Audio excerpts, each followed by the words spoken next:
pense que c'est par le mouvement qu'on s'approprie sa propre vie, c'est par la liberté d'aller, de venir, d'avoir des gestes d'amour, de tendresse, de colère, peu importe.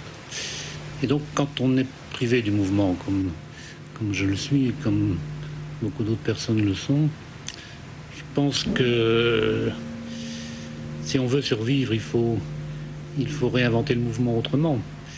Et donc, ce qui se passe dans ma tête, c'est pas purement cérébral, c'est pas purement intellectuel, c'est une manière de me recréer un espace intérieur qui est aussi ma liberté.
Lorsqu'on vit un handicap sévère, lorsqu'on vit totalement immobile, dépendant, on vit en fait quelque chose qui n'est pas partageable, qu'on ne peut pas facilement exprimer, dont on ne peut pas aisément parler, parce que quand deux personnes se parlent, pour pouvoir se comprendre, il faut qu'il y ait un minimum d'expérience commune entre elles, qu'elles parlent de quelque chose dont elles ont chacune une forme d'expérience.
C'est sûr que l'immobilité, le handicap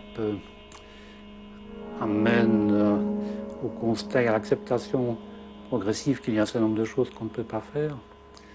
Mais à l'inverse, je crois aussi que ça permet d'ouvrir toute une série d'autres possibles, notamment dans la liberté intérieure, dans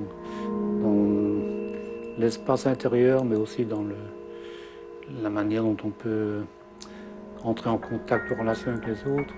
Je pense que qu'il y a dans le handicap, qu'il y a dans la maladie, énormément de potentialités. L'être humain est quelque chose d'inépuisable au niveau du désir, au niveau de l'énergie, au niveau de la force intérieure. Et c'est des choses que l'on découvre peut-être avec plus d'urgence et plus de force quand on est privé du mouvement. Ouais.